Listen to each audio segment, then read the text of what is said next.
Hi, I'm Chris Colvin. I'm the founder of IvyLife and virtual networking organization Orvino.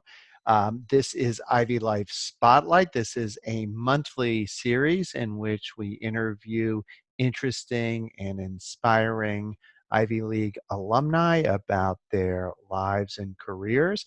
I'm delighted today to be meeting with Deborah Hurwitz. Deborah went from an honor student at Princeton University to an award-winning composer and producer of music for film, TV, and Broadway. And now she runs a business that provides a service that she calls productivity coaching for perfectionists. So without further ado, I'd like to introduce Deborah. Deborah, welcome to IvyLife Spotlight, and thank you so much for agreeing to be featured on our program today. Thank you, Chris. It's a pleasure to be here. Well, let's get started. I'd like these to be informal. Deborah's made herself available. She's got an amazing career journey from a Princeton honors student to an award-winning film, TV, and Broadway composer. And now she runs a business which provides productivity coaching for perfectionists. That seems perfect for the Ivy League alumni community because at least at age 18 and under, we were perfectionists. It's hard to say what happened since then, but it's great to have you. Why don't we start by just, if you could just share a little bit about your journey with us and the work you do today, and then we can sort of take questions and talk. Yeah, absolutely. Thank you so much. Speaking of perfectionists, I need to correct. I have to give credit where credit is due and not take credit where it's not due. I'm an award-winning film and TV composer, but I've not composed for Broadway. I'm a Broadway music director, conduct the shows. And mostly this means nothing to civilians, but I having been through the show business grinder for decades, I'm very cognizant of where that stuff can come and bite me on the butt. So I want to make sure that actually speaks to where some of these career changes came in, of like what was just no longer okay with me and the way that I did or did not want to live or continue to tolerate what was showing up for me professionally and personally. So to go back a little bit, early musician, I was a concert pianist as a child, and as a teenager I did the recital and competition circuit. So I had a music career really from the time I was about 10 years old, and then went into Princeton, discovered electronic music production. Whoa, blew my brains. Like I was so just crazy excited about all the toys and tricks and things that I could do.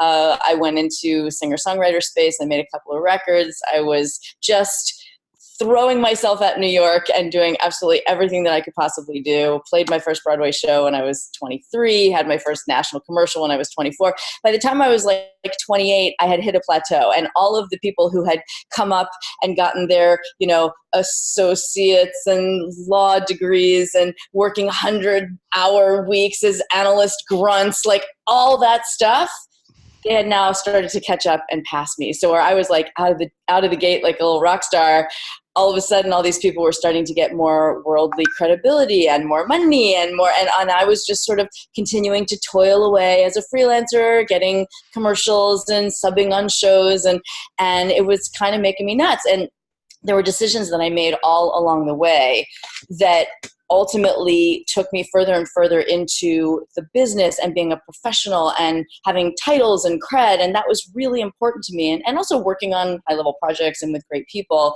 But again and again, when I would come to the fork in the road of like, I could be an alienated, starving artist, or I could be like a high-paid, visible professional.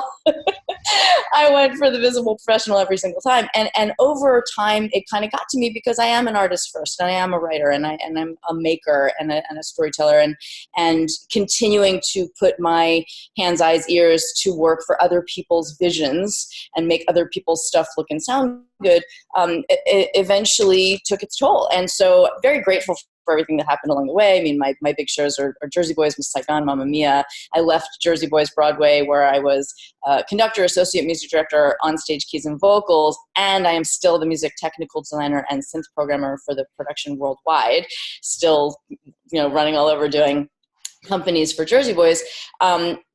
but at the same time, I went to LA to do a Cirque du Soleil show that was their flagship production in Hollywood called Eris, Journey Through the World of Cinema. Got to work with Danny Elfman, one of my heroes, be in his studio every day for 6 months.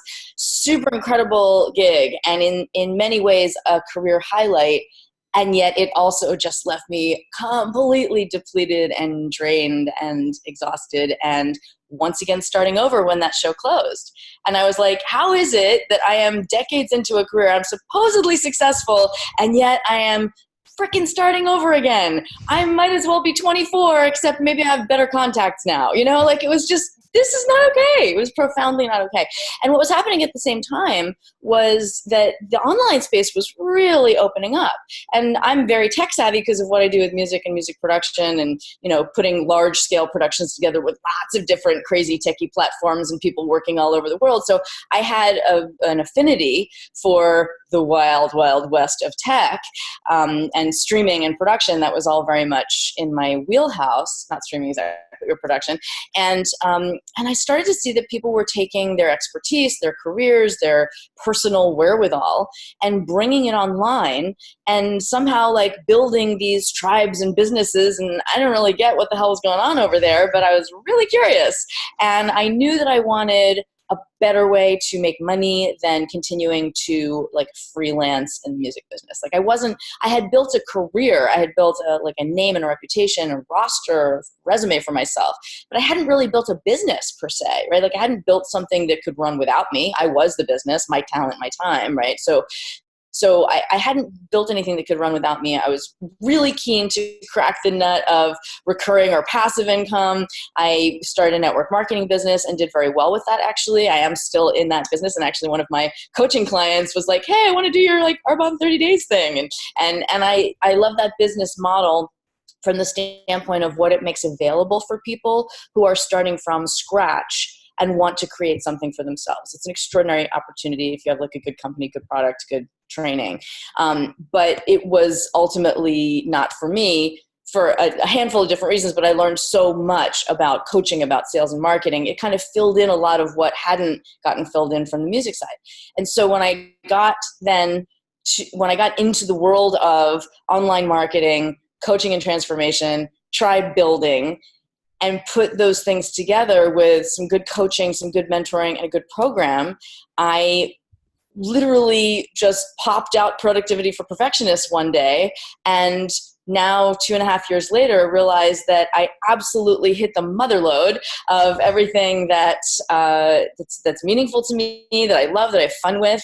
And so in the course of a couple of years, I've built up a business that is more substantial and sustainable in many ways than my entire show business career, even though I have had successes.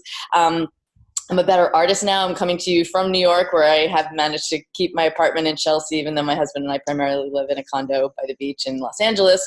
And this is my flex week. I build into my schedule time off. I build creative time, production time, downtime, vacation time into my schedule. So I coach 9 days a month.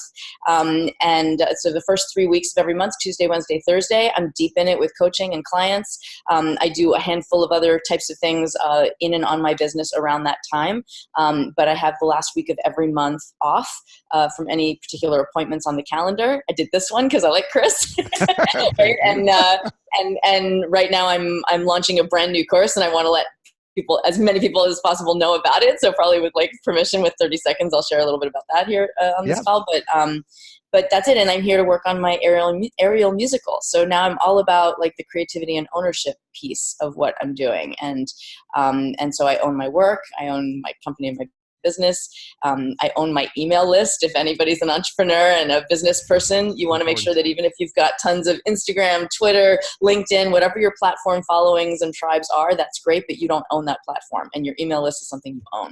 So the death of email has much exaggerated, to paraphrase Mark Twain. So it's still important to have that list. On email. I monetize social media not at all, and I have a great time doing it. Good. So before we get into your business, and I'd love to hear about the new program that you're releasing, but Just Cool. real quick, going back to the Broadway piece, at least I Yeah. had a question. So Sure. with Miss Saigon, for example, and the Yep. other programs you're involved with, were you that person in the pit with the orchestra, conducting Yes. the orchestra? Okay, Yes. okay. But in TV and film, you're the actual composer of music for that in those venues. Okay. Yeah, so I mean, sometimes I would be in the studio if there was a recording session to be done to bring the music to life. You know, I love being in the studio and I love conducting in the studio, but more often than not, I'm in the control room, being in the producer chair, the writer chair, whatever that is. So yeah, and you know, I'm a one woman band at home. I've got, well, right here, what used to be walls and walls of gear, like tons of racks of lights and things like that, is now like 2 hard drives that I sling in a backpack and take with me everywhere. It's So great. Yeah, yeah, the real estate has shrunk dramatically, so I can be very mobile and still be making cool sounds. In fact, I even like whipped out a few cues for a friend of mine that's doing a little indie film and needed some stuff, and I was at the airport and I threw on headphones and a portable drive and made up a couple remixed cues for her. This is what's possible now. It wasn't possible at that time. So yeah, it's fun to be an artist on the go. that's excellent. And then you mentioned a new show, Ariel. What is that? Is that Ariel like So Midsummer Night's Dream, or like flying aerial, through the so air, or so what? aerial, as in the adjective aerial, meaning aerial arts, like circus spectacle, Oh, okay, aerial got it. Okay, trapeze, jumping yeah, around, flying. So I should okay. say flying. It's a flying musical. So Oh, cool. it's called Pedalwink the Musical. Actually, I have a little swag here, our keychain. Fun. um, Pedalwink is a 3-inch tall, 400-year-old fairy that was created by my writing partner, Angela Sage Larson, who's a children's book writer and a brilliant watercolor artist. I was introduced to her by a flying team who then went on to work with America's Got Talent and do a bunch of stuff that you've seen on TV and new shows and things like that. They said, this could be, your book series should be a show. And it would be an amazing flying production because it's all flying fairies and magical creatures in this, you know, winged forest, Newman Forest. And they said, you need some really great music, so we need to find a composer. And I basically like auditioned for the gig by writing a song on spec and sending it in. And I went very bare bones. I didn't do a big production. I sent a piano vocal. It was like, this is just like my voice. This is who I am. If this is going to work, you got to like not, you know, have it without all the bells and whistles. It was actually one of the first forays. This was like 2013, before I had the coaching business, before was doing anything online. It was one of my first forays into taking that risk of being just authentic and not dressing a lot of stuff up or trying to make my shit look good. It was just like, this is what I have to say. If this works for you, great. That's great. It doesn't, God bless, you know. And it was that, and I was nervous as crap, but and I sent it in at 10:30 p.m. LA time, and they were at that time Eastern. So it was 1:30 a.m. I absolutely did not expect to hear anything back. I swear to God, 30 minutes later, 11 p.m. LA time, it was 2 a.m. for them, I get this email back. You've given her a voice. This is what we've been waiting for. I'm crying as I listen. I'm listening for the 4th time. I was just like, you know, it was phenomenal. It was a phenomenal piece of feedback. So that was the beginning of working on Pedalwink. And because it is our side project, we go to it, come back from it. We did a concert reading of it last year, decided to pull it all apart, turn it into a full-length musical that could be like either an animated film or a proper touring show. And that's why I'm now here in New York this week, because I got to write the next song. And so do you know yet where the first live performance will be, when and where, or is that to be determined at this stage? It'll be to be determined, because what we Okay. need to do first is the workshops to do the aerial choreography. We've done the concert reading to workshop the book and the score, and now we know what we need to do with that. The next step is going to be to workshop the actual aerial choreography, so we have a better idea of the shape and the arc of the show. Then we'll do some sort of performance somewhere. Oh, very cool. Well, there's all kinds of like I live in New York too, and there's all kinds of like trapeze things outside, like on Right. Chelsea piers and stuff. So maybe you could do some To kind go of deal audition. where Hey, you are you guys safe? do like a live show, or even a publicity stunt where you show up with the cast. Anyway, so just That's funny. so is it on you? So by the way, anyone can ask questions. I don't mean to monopolize the questions. I could talk to Deborah all day, but you guys should Thanks. definitely unmute and ask questions, or ask questions in the chat window. But I'm very interested in, I'm someone who a big part of my professional life these days is spent trying to move lawyers into the 21st century and adopt technology. And lawyers are traditionally not so great at that as a group, I have to admit. What about creatives? It's interesting to me to hear that you've always been a creative artist, musician, and yet you cross it with this tech savvy where you're able to build a business based largely on technology platforms.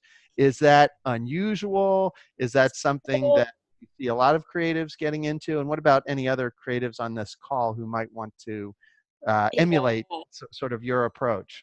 It's an interesting question. And I will say, working backwards from the last part of what you said, the business that I now run, although I use tech platforms because it's virtual, I spend most of my day on Zoom. So it's not like I'm walking into an office or working with people in a room. Like, this is my home, being on Zoom like this, right? This is how so from that standpoint, yes, it's tech in that I'm using the internet. I'm using my laptop to work with people through the portal of the little green camera. Yep. But it's actually relatively low tech compared to what I was doing musically. And I don't want to scare people off. Like, you can totally, not that I'm here hawking online business, but I'm so excited about what I'm doing now that I'm like, you can do it too.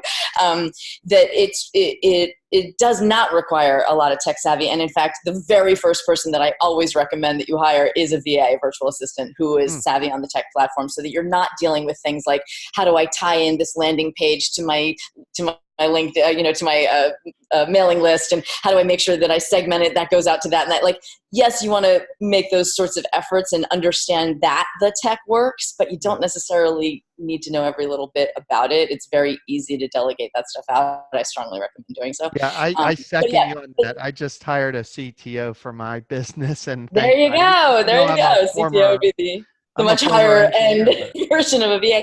But to speak to the other piece, how I did come to be tech savvy, I've always had a high math affinity. I've just always been a very left brainy person.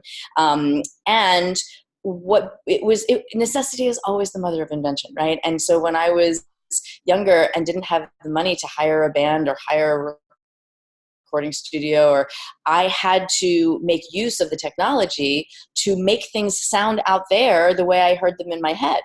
My internet. Speaking of technology, do you still get me? We still hear you. Yeah, you're coming through. Fantastic. Yeah. And so, if I wanted to have a really rad drum track to punch up my rock song, I needed to figure out how to program the drums, because I couldn't afford a drummer, a recording studio, an engineer, or any of those things. But I still needed to hand in the demo 2 days later, and I was competing with the big boys who could hire all that stuff. So I got really good at learning the tech that would make my music sound how I wanted it to sound. And that ultimately led to other people saying, can you do that for me too? Right. And then I was producing and programming, even though I never loved or even really cared about the tech aspect in that way. What I did care about was using the tools to get you where you wanted to go, right? It's like if somebody had a phenomenal idea, that myself or anyone else, and there were ways that you alone in a room could manifest that, let's do that. Let's not be all scared because it's a freaking computer. Who cares? Right. There's fun stuff. Go play. So help us with sort of the pie chart of your time. So you're a performer still, both, in your traditional career, but you also do webinars for people that want to be higher performers, and you also run a business. So how do you mix the business with the performance aspects with the teaching others how to perform in their field? So how do you That's a really good question. I'll get back to it. No, I'm kidding. When you figure that out, let us know. Yeah. No, I literally have spreadsheets for my coaching hours, and I have a very, very deep and intense relationship with my calendar, which is also one of the things I teach. So, I can actually answer that question. Good.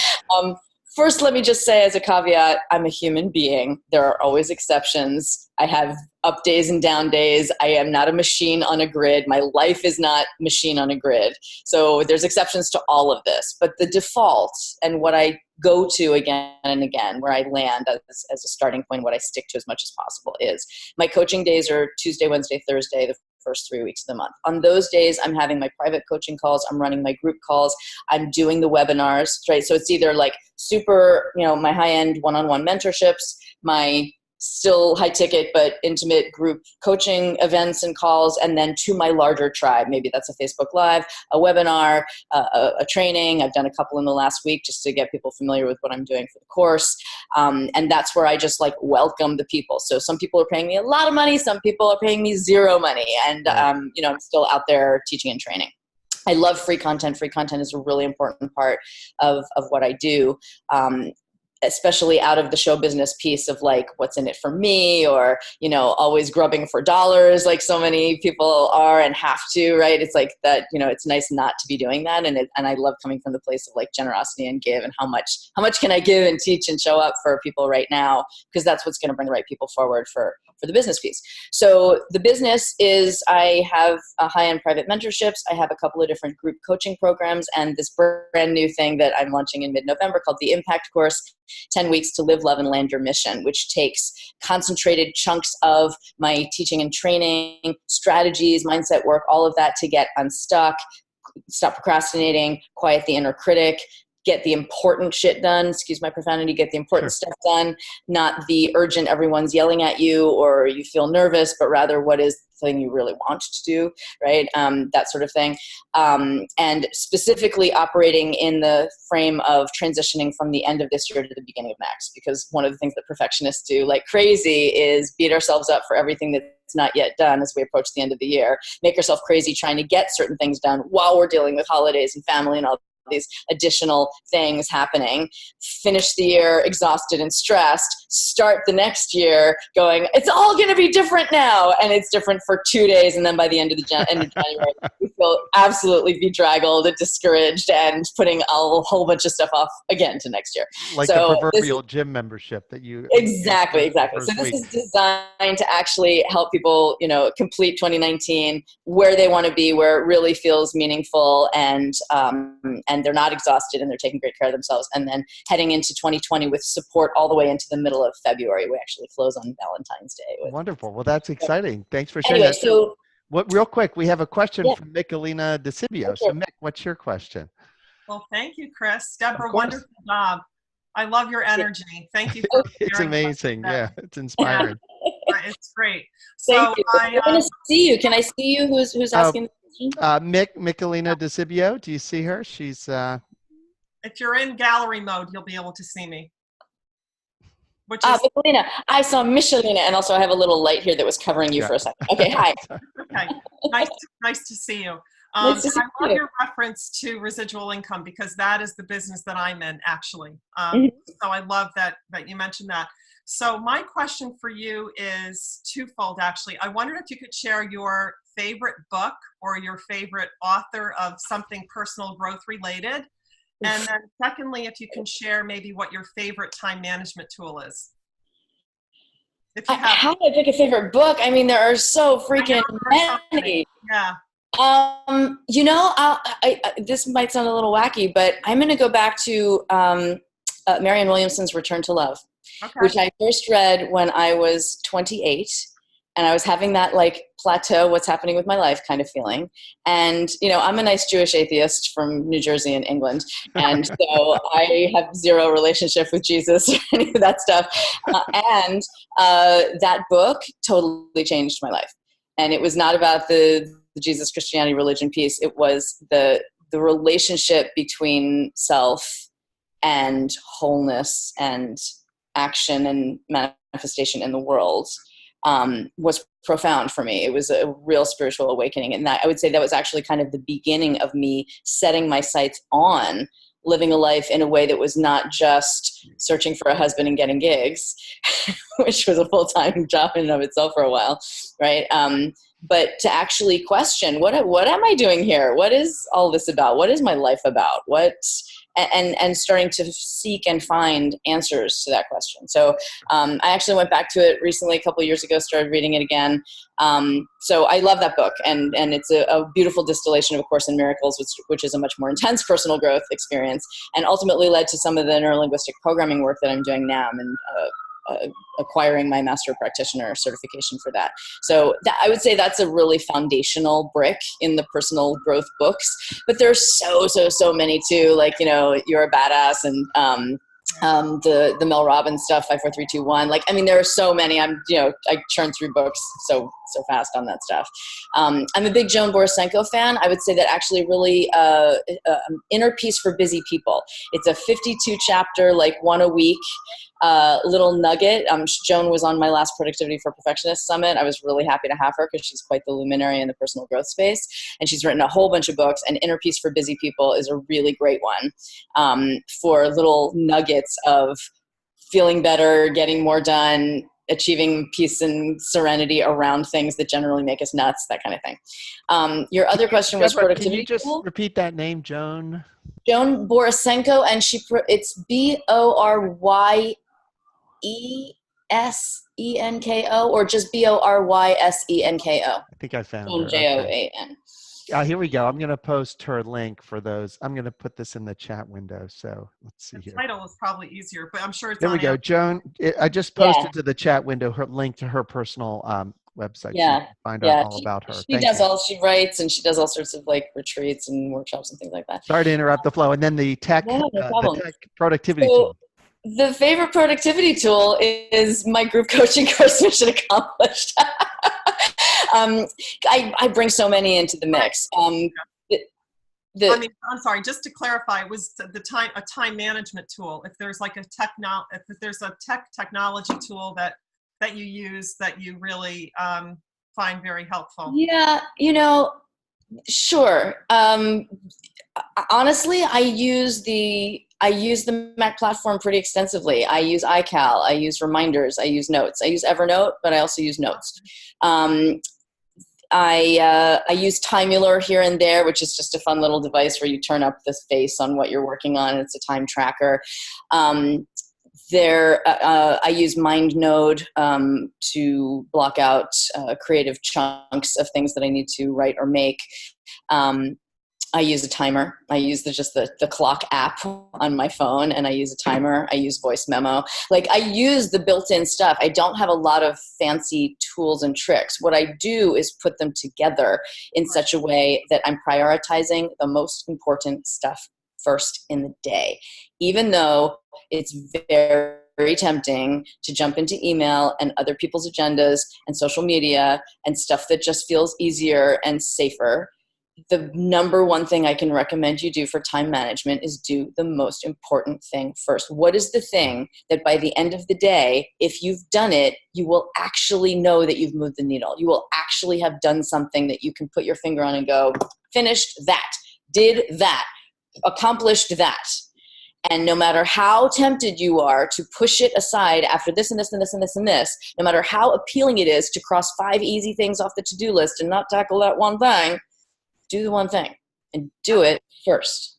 Yeah, which reminds me of a great book called The One Thing. I've heard of that one. I haven't read that one yet, but yeah, I've heard of that one too. I tell my kids to do their hardest homework first, and now they usually do it, and they're much happier. Yeah. By the way, with all these tech tools, don't forget the good old-fashioned to-do list just sitting on your desk. It's so satisfying to take a real pen and cross through a real word. Don't forget the old-fashioned stuff, which works well too. Debbie, you had a question. Do you want to ask it in person, or do you want? Yeah. Hi, Deborah, and nice to meet you. I'm downtown. Hi. Downtown Shirley Brown, or whatever her name was, not me. So I'm a voiceover artist, and I've been doing that. Mike. Yeah. I'm in my booth and my jammies, truth be told. But I got dressed when I did this spotlight. Those are nice jammies. Nice jammies.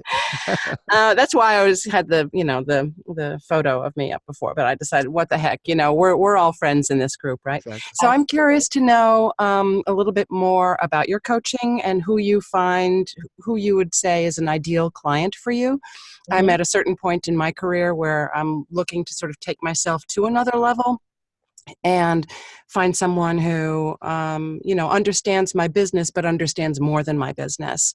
And so I'm curious to know who are the perfect people Yeah. the perfect people for you to coach. Yeah, And absolutely. I did a quick search online to try and find more information about that part of your business, but I didn't see it. So right.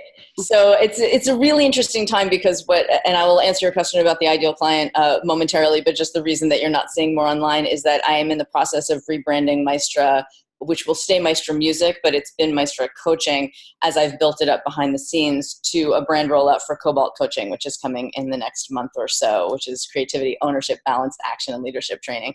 And it's a long story that I'm very excited to tell on the new website, but while we're prepping the brand rollout, I have a very quiet public face. I also did that intentionally, to speak to who my ideal client is. I also did that intentionally because it was really important to me as I coach both artists and entrepreneurs through whatever their transition is out of being a stuck perfectionist to being thriving in action, moving the needle, that you don't actually have to have those outer trappings, the website, the perfect image, all the social media platforms lined up. You do not actually have to have a brand in order to build a multiple six-figure business. And it was actually a top priority for me that I hit $250,000 before I go public with the coaching. Partly because I had such a strong image and brand for myself as Maestra Hurwitz, as Deborah Hurwitz, composer conductor, that was my very nice looking, public facing, I've done cool stuff. This is what you see what I want you to see, a very controlled and curated image, which is arguably a vital piece of having a show business career.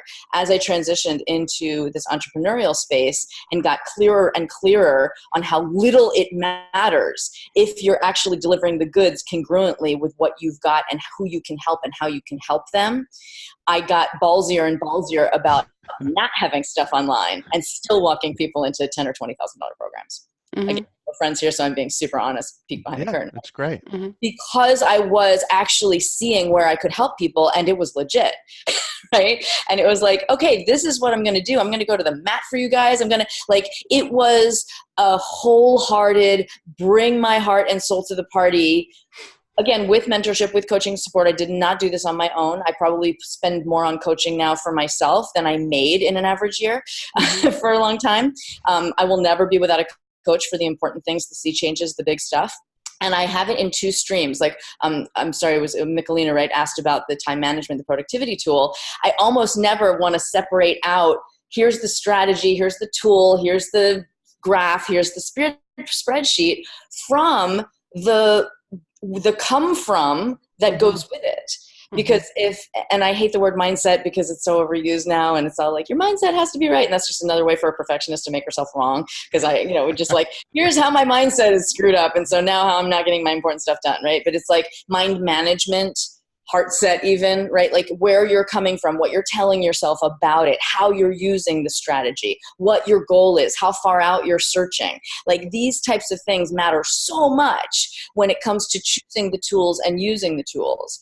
And so when it came to building out this business, it's been one step at a time in terms of creating something, building the tribe, bringing people in the tribe forward, all in a really like organic and congruent way, with mechanics, with tech, with a process, with form and function, right? It's not like, oh, I'm just going to go where the wind blows, right? But I'm always leaning into the intuition, the congruency, the alignment. Can I trust this step? Can I like lean in, drop whatever external polish, professional, pretending-y kinds of things that were part of my life for a long time, and you know exactly what I'm talking about. Can I drop all of that, and can I step forward, be visible, be seen, trust myself that whatever I say is going to be the thing to say to bring the right people forward, and then work with those people and stand for them like my life depends on it. And that's, in essence, my model. I love your point about it's okay. Basically, I'm reading into what you're saying. It's okay to be human and to have a few rough edges here and there, as long as you're delivering. As long as you're delivering the goods, right? And that really, I'm curious, how does that relate to the perfectionist angle? Because I think I'm sensing a real congruency between that approach, your personal breakthrough, and now what you teach others to do. Am I Absolutely. onto something there? Is that and a follow-up question is, what about, why do perfectionists need help if they're perfect? Why is that an interesting, that's an interesting niche for you. Why do we need anything? Because we're all a bunch of perfectionists. So I'd love to hear about that a little bit. Oh, Chris, you're opening up so many cans of delicious worms. Not that I'm calling myself perfect. I'm calling the rest of you perfect. Okay, so first off, and Debbie, I want to come back to finish answering your question because you asked about ideal client, but I hope this is somewhat answering the question in terms of the business and who I'm serving and how I serve. And I'll continue answering by answering Chris's question. So perfectionists, of course, we're joking here, but let's be serious. Perfectionists aren't perfect. The whole problem with perfectionism, it's an ism, like workaholism, alcoholism. It is an addiction, and it is a type of fear. It is a void we fear facing. Because as long as we are continually torturing ourselves with how it could be better or how we could be doing more, we don't have to be present in the moment to what might feel terrifying or empty. That's the big picture, real truth of it. Now, how that shows up in day-to-day life is I got to do just one more edit. I got to take one more course. I got to read one more book. I got to have one more productivity tool. I'm McLean and nothing against productivity tools, but it's just on my mind of like, this thing will fix it. This thing will make it work. This thing will show me that I'm on the right track. This thing will make me money. This thing will make me happy. Bullshit. Sorry. I tend to, there's quite a bit with the tribe. As the perfectionist piece, and there's like a range. We've got from like the super appearing meek people pleasers to the super like abrasive running the room control freaks. Guess which one I am, right? And then everything in between. It's all a form of seeking control externally so that we can feel safe inside. So that we can somehow feel like we're okay, we've earned our right to exist, we're doing the right thing. If I'm constantly trying to make it better, if I'm constantly trying to do more, and I'm never, ever, ever done, then I'm actually safe. Because if I stop and call it done, I could die. That's the experience of the survival brain. That's the experience of the brain that's like the codependent, survival, people-pleasing, control-addicted perfectionist brain, which is my brain in lots of different ways. The connection between how I'm teaching it, what I do, I came to this productivity for perfectionist piece out of hitting bottom for myself, right? Like I was exhausted. I was burned out. I was devastated that all of my work in my primary career, my glamorous, sexy, awesome career with all my successes, led me to a place where I felt like it was worth nothing and I was starting over again. And I had no guarantees and no stability and no ownership. And at that point, I was so freaking tired, I had no access even to the creativity that had inspired me into that career in the first place. I didn't want to write any more music. I was done. And so coming to that place, and then I did this network marketing business, which again, I was exhausted. Everybody always had a bullseye on their forehead. I was never done. I was never off. There was never any real downtime. I could always be doing more. I could always be doing better. It pressed all the worst of my perfectionist buttons. And so completely depleted, completely exhausted, and realizing for the first time in that way, in a way I hadn't realized earlier in those decades when I was credit and money chasing, that I really had been selling myself out again and again and again by taking the job instead of making the work. And I decided, okay, I've got to find a way to actually facilitate making the work, making what's important to me, writing it, creating it, producing it, being in the space of this is all mine, and not mine like this is ego mine, but this is like what wants to come through me. This is like the work of my life, the work of my heart. It wants to come through me. And Chris, you're commenting. Yes, I just said it's a Cheshire cat. Alice says, "Would you tell me, please, which way I ought to go from here?" Well, that depends a good deal on where you want to go," said the cat. So it's like that's perfectionist, right? We get obsessed with the path and the trappings and the clothes we're wearing, and we forget sometimes. In the world of artists and entrepreneurs, there's also a good amount of torturing ourselves over what is the destination. There's a good amount of torturing ourselves over what should this look like on the other side. And I can't take a step until I know what it's supposed to look like on the other side. In many ways, and Debbie, this is to your question as well, in many ways, I'm not working necessarily with the people who already know exactly how they want it to look 5 years out and are just figuring out how to get there. What often shows up is you think you know where you want to be 5 years out, or maybe you have no idea where you want to be 5 years out, but what's stopping you is the fear that the next step is not the right one because of whatever it might mean for 5 years out. And I'm over and over coaching and working with people into taking that next step so that you can actually get the data back that you need. There's stuff that, and in theater we know this, there's stuff you can't know until you have an audience in front of you telling you where the laughs go, where the applause goes. You can't know it until you get it out there and put it in front of somebody. And it's the same thing with any meaningful work. They say if you haven't launched, if you're not embarrassed by your version 1.0, you've launched too late. Anything that you're putting out there, anything that you want to enroll people into, whether that's a course, an idea of where to go to dinner, buying your record, hiring you for a job, right? Like any sort of conversation or movement where you want to have something happen in the world has to start with you taking a step to generate the idea and the possibility for what you want, and then you get the data back. How did that work? What worked about that? What needs to get course corrected about that?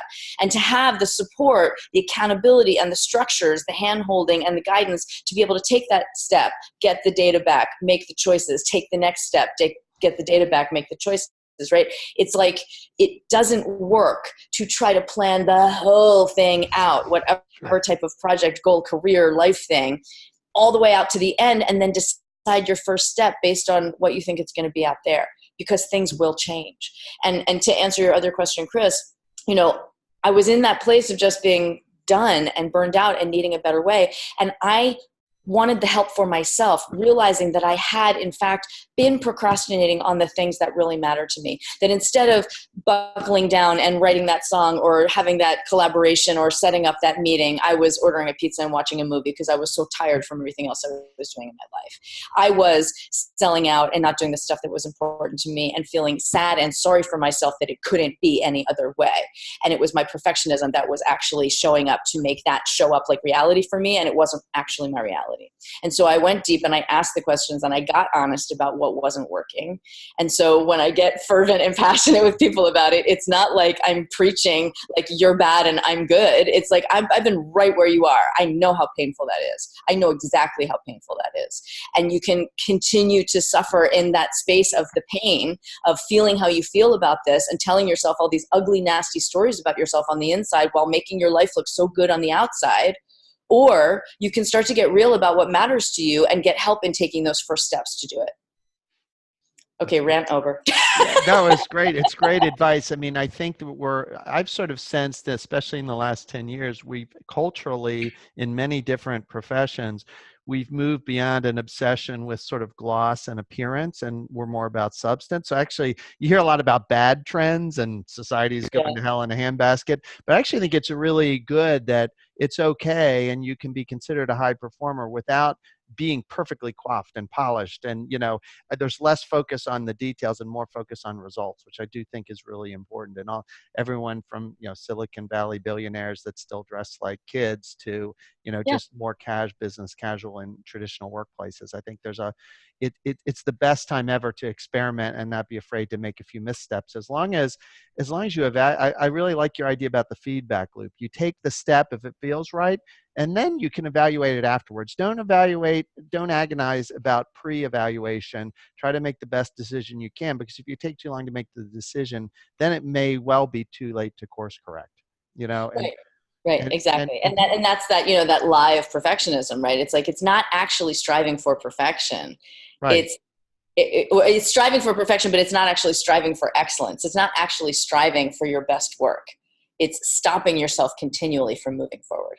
And like Google, I think it's still true. I think Google is still technically in beta, right? It's always been in beta, right? And even though now it's one of the largest companies in the world, they still claim that the search engine is beta code. So forever beta, right? And maybe that's a new way that we operate. And it's kind of, in some ways, it's liberating. So what other questions do people have? We still have 3 minutes with Deborah. So this is your opportunity to talk to this really interesting, exciting person who's I'm really, I'm impressed.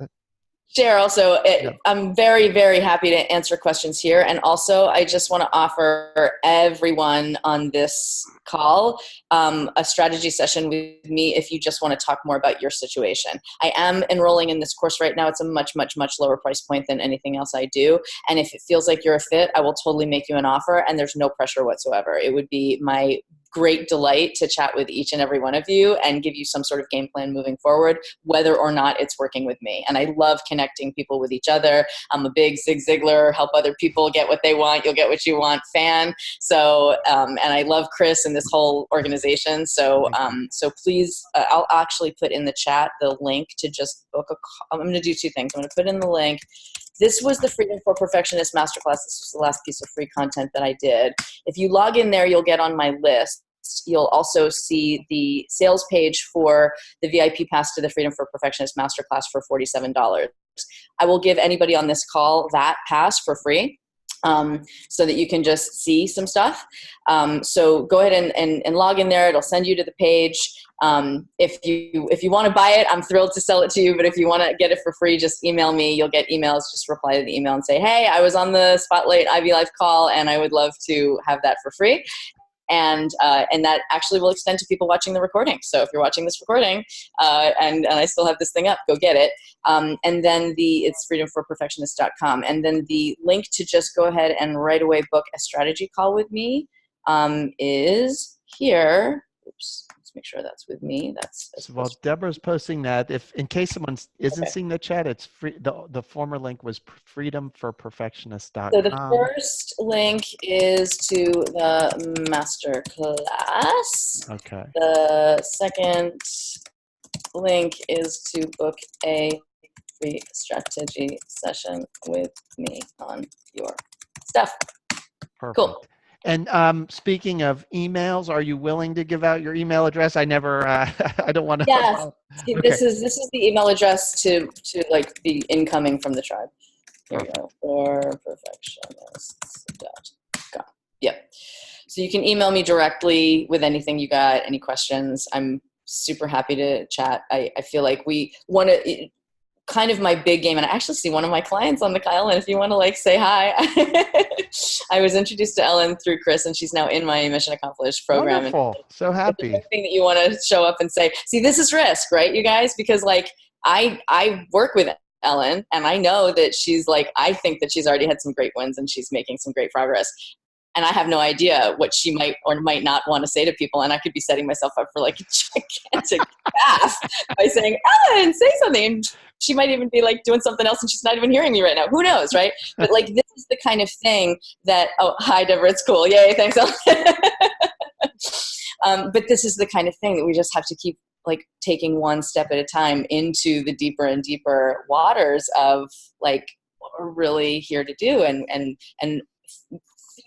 honestly, at the end of the day, we just want to feel better, right? Like we just want to feel good doing our lives. And right. That looks very different for different people. And one of the curses of perfectionism is we torture ourselves in ways that just leave us feeling bad a lot of the time. Right. And I want to highlight something you said because it's so great. I think it's so central to successfully networking and building a great group of supporters. It really is important to give first. It sounds like some Pollyanna-ish thing, but we're human beings and we're programmed through evolution or whatever pick your theory. But I really think that when we help others, we feel good about ourselves and it makes us more effective and more impactful in whatever else we're doing. So I can have a really crummy day as a lawyer, like miserable fighting with opposing counsel all day.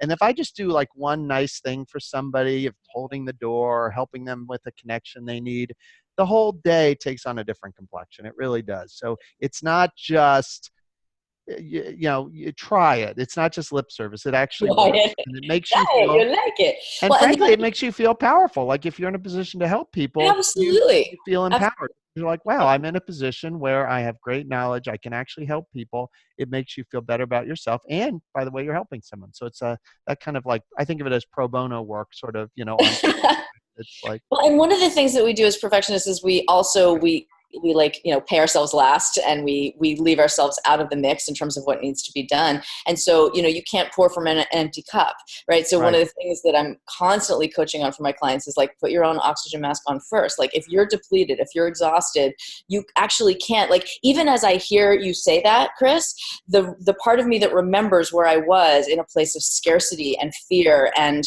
uber controlling crap I really couldn't control, and then getting mad when it didn't go my way. I would have been mad hearing you saying that. I would have been mad hearing you saying that, because I would have been like, oh, sure, you can give, you can afford to be generous. You've got time. I've got my nose to the grindstone here, dude. I don't have $3 spare. Right. Like I do get that. I do get that because of what I do sometimes. And that's fine. I get that people are in that place sometimes. No, but what I'm actually saying, Chris, my light just went out. What I'm actually saying is, this is not a matter of truth, like about financial scarcity or how much money you have in the bank. This is a matter of how you're nourishing yourself. This is a matter of oxygen and water and sleep, right? So we're talking about very few people, certainly nobody on this call, who doesn't have access to the kinds of resources, we all have access to the 24 hours in a day. Right. We all have access to choice about where we place our attention and the quality of that attention. So this is not about dollars in the bank. This is about how you resource yourself, how you choose to place your attention. And where I was, I couldn't see that you're right in a universal way. It's not about the dollars in the bank. We all have the same 24 hours.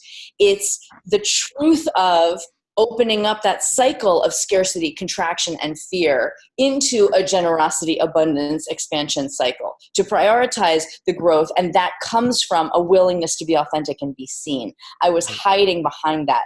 I was hiding behind, no, it can't be this way, or it has to be this way. Things perfectionists tell ourselves. Right. The world works like this. People are like this. We tell ourselves stories. We tell ourselves lies so we can continue to look good on the outside and feel bad on the inside, because that's where it's safe. Right. Now that and when you start to give and you start to show up imperfectly and start to take those risks of how you'll be seen, that's the really scary bit that we mostly won't do. Right. That helps.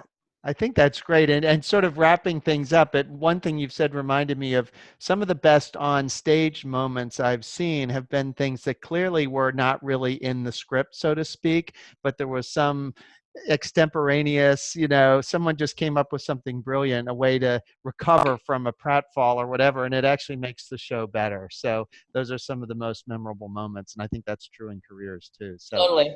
So, Deborah, this is great. Unfortunately, we're out of time, so I'm going to stop the recording, but I'm going to thank you. This has been wonderful. I learned a lot. I hope the others did as well. So thank you so much for participating in this episode of IvyLife Spotlight. Thank you all so much.